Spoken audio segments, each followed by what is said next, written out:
Eto, pag-usapan natin etong bilyar. Ginigipit 'tong bilyar. Alam naman natin 'yan, okay? Hindi natin pinagtatanggol 'tong bilyar. Pero ang issue ko dito, malalaman natin kung duwag ba ang bilyar. Ilagay niyo diyan sa comment section kung sa tingin ninyo duwag 'tong mga bilyar. Pag-usapan po natin ito.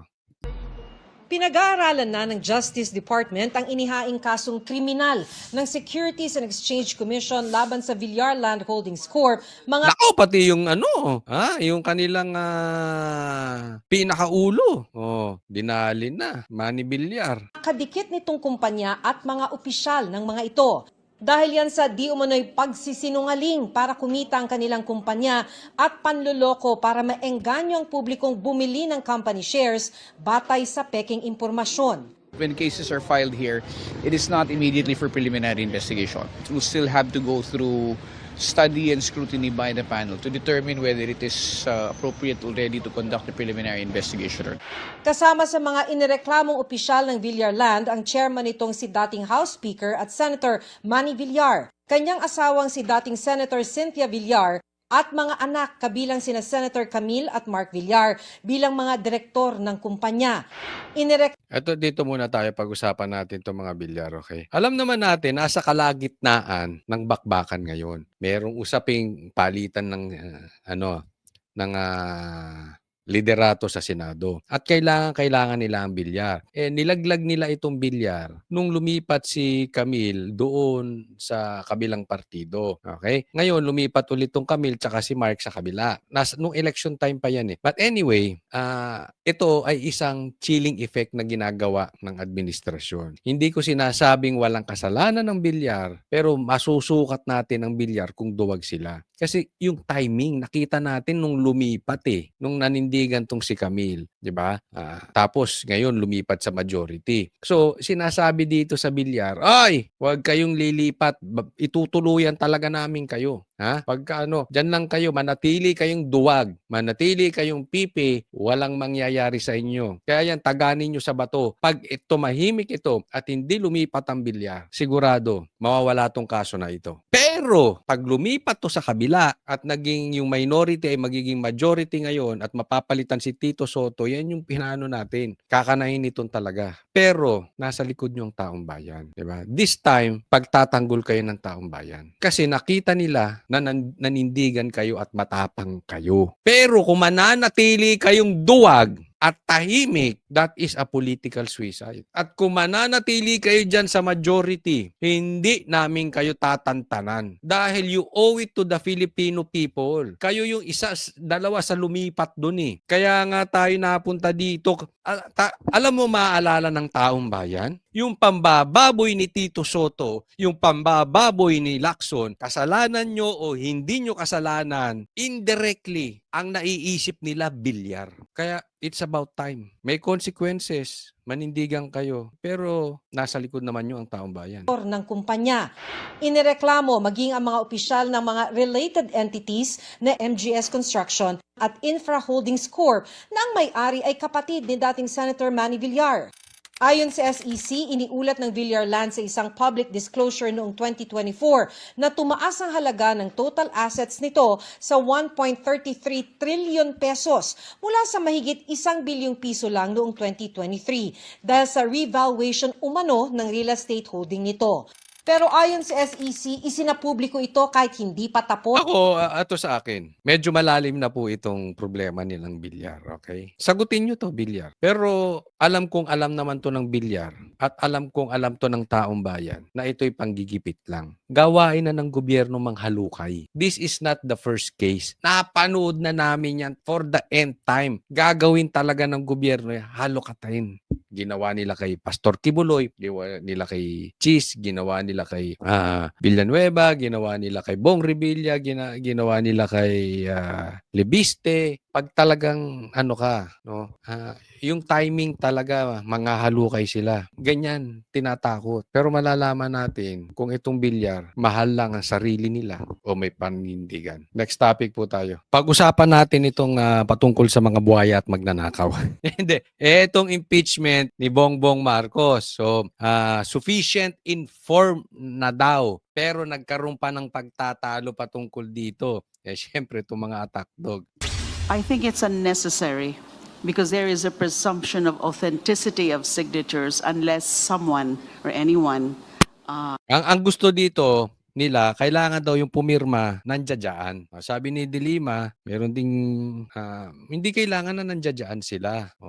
Kasi ang presumption ay sila talaga yung pumirma unless you have evidence otherwise to the contrary. Kumbaga, kung meron kayong ebidensyang hindi sila pumirma. But presumption yan yun. So, syempre, kita niyo yung mga pagmumukha ng mga buhaya. Ito yung kung buhaya si Tambaluslos, ito yung mga butiki pa lang, mga bubuli pa lang. Pero all the same, lalaki rin yung buhaya. questions it. Then it becomes an issue, then that would necessitate He is asking questioning na. the affiant or the signatory to confirm or not his or her signature. So But I think that is very important. Why? Because we are talking here of the sufficiency in form. And one of the very important in the form is the signature itself. Otherwise, baka later on biglang itanggi, paano po yun? And in fact, there are several instances na sinasabi, hindi kanila yung signature. So, sa madaling salita, nagdadrama tong mga animal. Hindi rin natin alam kung anong play nitong mga ito di ba? Kasi ito ay patungkol sa impeachment ni Bongbong Marcos. Hindi rin natin alam naman natin, ito ang one thing for sure, bata to ni Tambaluslos. Ngayon, hindi natin alam kung pinapakita nila na ginagawa nila yung trabaho nila at hindi nila nilalaglag si Bongbong Marcos. Kasi nga, alam naman natin ang mastermind niyang dalawa, Bongbong Marcos at si Tambaluslos. So, posible nililigtas nito yung amo nila kasi kung matatanggal si Bongbong Marcos ay makakaligtas si Tambaluslos. But sa tingin ko, kung yun yung isang side. Pero in my opinion, pinoprotektahan nila si Bongbong Marcos. Ayaw nilang matuloy yung impeachment ni Bongbong Marcos. Definitely, pagka nawala si Bongbong Marcos, na-impeach si Bongbong Marcos, nadala yan sa Senado, tapos na yan. At pag natanggal sa Bongbong Marcos, maituturo, magiging presidente si BP Sara, maituturo to si Tambaluslos na pinoprotektahan nila. Sayang din yung kita nila. Di ba? Di ba, sabi nga, kada pirma may presyo. Kada pirma sa impeachment ni BP Sara may presyo. Gusto nila tuloy-tuloy ang buhay. Tuloy-tuloy ang hayahay na buhay. At alam natin, dyan sa Congress, maraming kontraktor na kinabang sa ghost projects. So they have to protect their business. Jiggy, paglilinaw naman ni Justice Committee Chairperson Jervy Luistro, tanging mga miyembro ng komite at yung mga endorsers lang ng reklamo yung imbitado nga sa komite or sa pagdinig ngayong araw. Giit pa niya, preliminary procedure pa lang yung pagtukoy ng sufficiency in form. Jiggy. At Marian, ano naman ang dahilan ng pag-walkout nito si Congressman Benny Abante? Eto raw, ano daw ang dahilan ng pag-walkout ni Abante? Ilagay nyo nga dyan sa comment section. Sige na. Kayo pakilagay. Ano ba ang dahilan sa tingin ninyo nag-walkout si Abante? Jiggy, nag-walkout nga itong si Manila Representative Benny Abante dahil giit niya hindi sufficient inform yung dalawang reklamo laban nga sa Pangulo. Wala na raw siyang magawa dahil napagdesisyonan na nga na sufficient inform yung mga ito. Narito yung kanyang pahayag. Ang sabi niya, ni Abante, hindi daw siya naniniwala na sufficient inform yung impeachment kay PBBM. Kaya siya nag-walkout. Sabi niya yon. Mamaya sasabihin ko ano yung sa tingin ko. At gusto ko rin makita kung ano sa tingin ninyo, sa comment section. Insufficiency in form. Very clear po yan. And I'm so glad for the rest of those, my colleagues that supported my objection. And therefore, realizing that this is actually an exercise in futility and a waste of the people's money, I therefore would like to walk out of this hearing right now. May drama pang animal.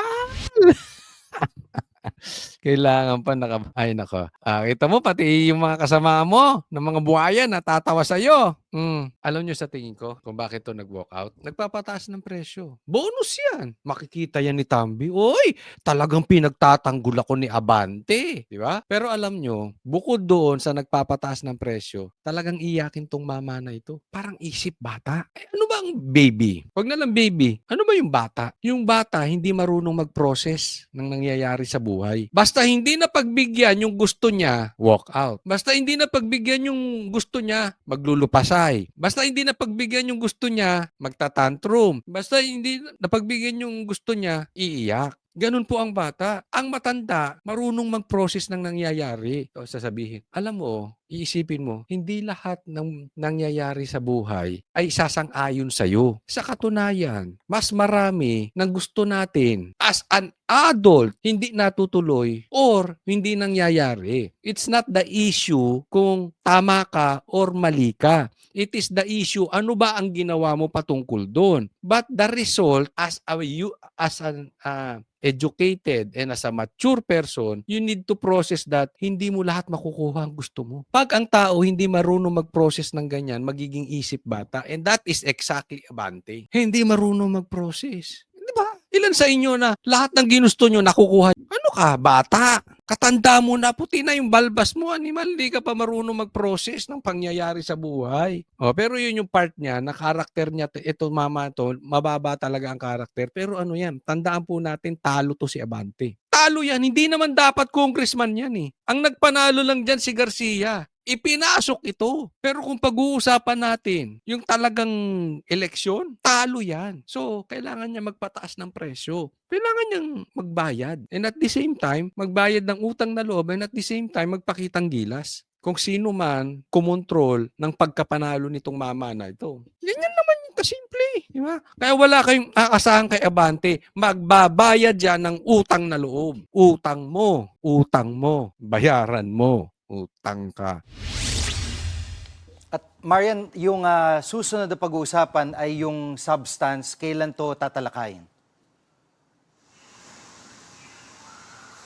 SGG bukas naman tatalakayin ng Justice Committee kung sufficient in substance yung mga reklamo sa deliberasyon bubusisiin kung yung mga alegasyon laban sa Pangulo ay tatayo bilang grounds for impeachment. Sa ilalim Natanong daw kung tatayo daw yung Pangulo.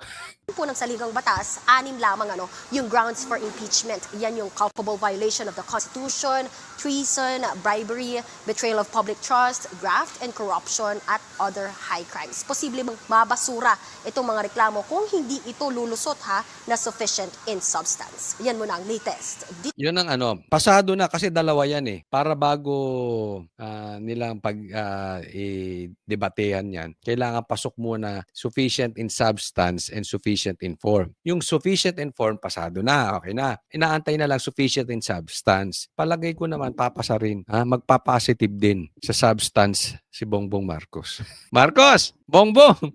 Ikaw daw ay lulong sa substance. So, pasado yan. Siguradong may substance sa dugo ni Bongbong Marcos. Sabi ng kapatid mo, hindi nga lang bangag eh. Ano sabi ni PRRD, di ba? Bangag to si Bongbong. Oo. Yung bangag kasi, mas light yan. Yung bangag kasi pwedeng bangag ka ngayon, bukas hindi na, tapos mga 1 buwan ka nang hindi gumagamit. Yun yung bangag. Kaya ngayon, wag na nating tawaging bangag si Bongbong. Lulong. Yan ang sinabi ni Amy. Ang lulong po talaga, halos araw-araw yan. Lifestyle niyan. Madalas yan. Malalim na ang problema sa droga. Ayan si Bongbong Marcos pagdating sa sufficient in substance, lulong.